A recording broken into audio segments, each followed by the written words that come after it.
about to do a recalibration for your clairaudient abilities. I just had a session with a client and I asked her permission to share this. It's going to be an activation for you as well, not only with your current version, but also your inner children. This is going to lend to our psychic abilities and also mediumship. And when I say mediumship, that doesn't necessarily always mean past loved ones. It's with any type of connections on the other side of the veil. So that could be with somebody else's inner child or children, their different incarnations, archetypes, magical creatures, higher self, spirit team. It's etheric connections with self and with others. That is a big umbrella of mediumship. I went into her energy field, and now going into your energy field, have us lay on a Reiki table.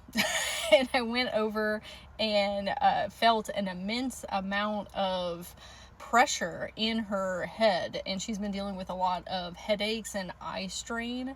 And so when I was taking a deeper look in, I went into this dark open space and I was asking her higher self, where are we? And she said, the veil. And so this is, perceiving beyond the physical reality. And I heard her say the word ghost. And I said, oh, why did you say that? And she said, the mitoplasma. And I said, what is that? And then I heard the inner children within start saying the whispers and the conversations. And I said, oh, okay, I see what's going on here. Me in my own physical life gets really overstimulated when I can hear low tonages that I'm not able to hear with clarity. So this is people having conversations, and it's not that I'm trying to figure out what they're trying to say, but my clairaudient abilities are straining so much to be able to hear with more precision, even if it doesn't have anything to do with me. It has to do with neurodiversity as well. And this is when it starts creating a lot of anxiety, and especially when you're taking into account ghosts. The inner children said, we do not want the whispers here. And I said, yeah, I wouldn't either. Like, that's super creepy. You're just in this dark space and can hear all of these low whisper conversations, and you don't know who they're coming from or where they're coming from. Yeah, that's a lot. I asked, why do you think that you're not able to hear them clearly? And she said, I'm not sure, there's some type of disruption. I said, we need some type of application process to filter out who is all trying to reach you through the veil. Because when you are a very sensitive person, you send out that invitation of, I want to connect with spirit. They hear you. They know that you can perceive them, and so they start lining up to be in communication with you. I told the inner children, this is what we're going to do instead. And this is what you can do in your field as well, and if you want to implement this into your energetic field. So I said, we need an application process, much like you would have like a Facebook profile or a dating profile. So we're going to have a picture, a name, a description, and it's going to include their personality traits and their characteristics. It's going to be much easier for you to energetically read them because you're going to have all the details clearly out in front of you. And then this is when we were taken to a cottage in the woods, giving witch in the woods. And it was very cute. And there was a mailbox out front. I asked the inner children, is it okay to receive these applications from the spirits in this mailbox? And they said yes, but what if it gets too full and it starts overflowing? Because obviously we're already hearing so many of them. And I said, oh, that's a good question. We need a pre-screening process. We need an assistant to help us with this. And I said, who would you like that to be?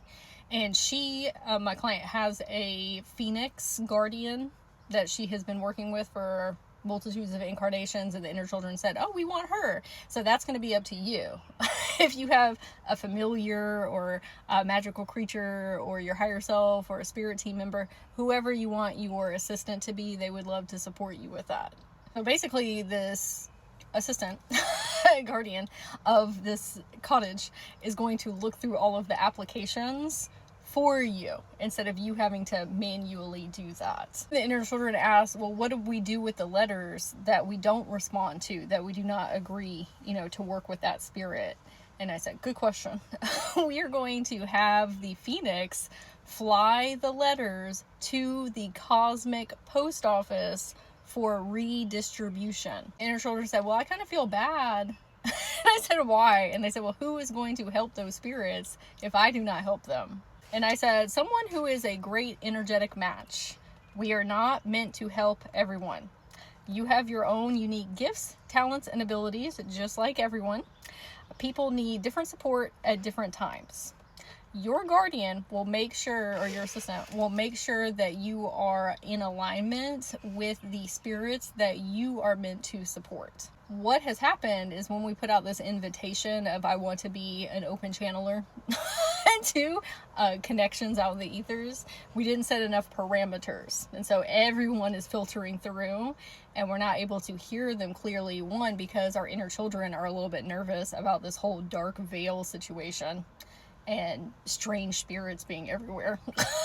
So we need to provide them with tangible ways to receive information without it flooding your energetic field. I said, when you are tapping into somebody else's energy, think about how many versions of them there are. It's not just the person that you were speaking with or the person on the other side of the veil. Is there inner children, higher self, different incarnations, spirit animals, archetypes, ancestors?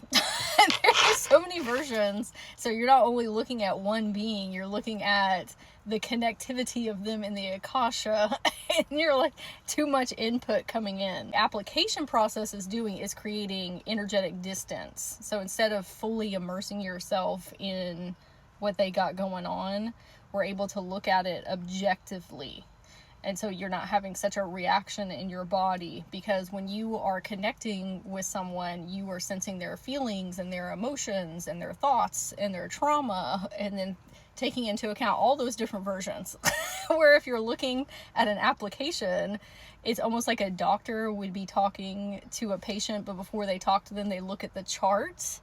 Because now we're not taking all of that on. We're looking at this first and then deciding if we need to have a conversation. It's creating energetic boundaries and for you to have more of a conscientious choice of who is permeating into your own energy field to support them. When we're creating tangible anchors in your consciousness of the cottage and the mailbox and an assistant and the overflow going to the cosmic post office to find better energetic matches for them, that creates the space for your inner children to feel a lot more grounded and centered with this streamlined process. And it's going to save you a lot of time and energy as well, and help you be able to hear with your clairaudient abilities with more clarity and precision. So we got that all set up now.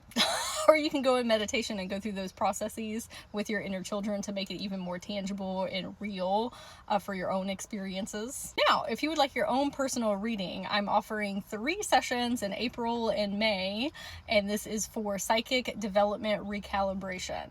I'm going to step into your field and look at your 8 clear abilities with your astral body, your higher self, and different incarnations that have been very proficient in their psychic gifts, and see what is ready to be cleared, activated, and evolved so that you can be in attunement with more insights and downloads and creativity, and your client sessions become more dynamic. You are more privy to what your physical body is needing from you. Do an upgrade in all of your psychic senses. So clairvoyance, clairgustance, aliens, clairtangency, clairempathy, clairsentience, clairaudience, and claircognizance.